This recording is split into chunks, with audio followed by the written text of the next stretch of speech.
पश्चिम बंगाल की सियासत में एक बार फिर बयानबाजी का तूफान उठ खड़ा हुआ है। एक तरफ महुआ मोइत्रा बागी नेताओं के राजनीतिक भविष्य पर सवाल उठा रही हैं, तो दूसरी तरफ काकोली घोष दस्तीदार महुआ के बयान को पूरी तरह गलत ठहरा रही हैं, जिससे सियासत गरमाई हुई है। तो क्या चल रहा है इस वक्त बंगाल की सियासत में, जानेंगे इस रिपोर्ट में। पश्चिम बंगाल में विधानसभा चुनाव के बाद से ही तृणमूल कांग्रेस के अंदर सब कुछ सामान्य नहीं दिख रहा। पार्टी के कई नेताओं के रवैये और बयानों ने ये संकेत दिया कि टीएमसी के अंदर असंतोष की चिंगारी लगातार सुलग रही है। इसी बीच सांसद महुआ मोइत्रा का एक बयान राजनीतिक गलियारों में चर्चा का विषय बन गया। हाल ही में महुआ मोइत्रा ने कहा था कि बीजेपी कुछ टीएमसी सांसदों का इस्तेमाल सिर्फ अपनी राजनीतिक हित साधने के लिए कर रही है।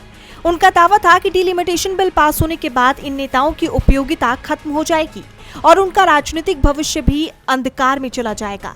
महुआ ने यहाँ तक कह दिया कि ऐसे नेताओं को ना तो टीएमसी में जगह मिलेगी और ना ही बीजेपी उन्हें पूरी तरह स्वीकार करेगी। लेकिन अब काकोली घोष दस्तीदार ने महुआ मोइत्रा के बयान पर सफाई दी है। उन्होंने महुआ के बयान को गलत बताते हुए कहा कि जनता ऐसी राजनीति को पहले ही खारिज कर चुकी है।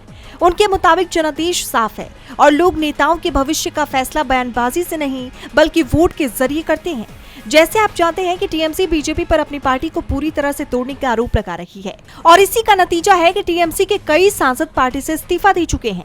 इसी को लेकर राज्य का सियासी पारा हाई है।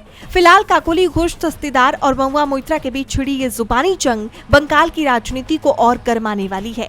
डीबी लाइव की रिपोर्ट।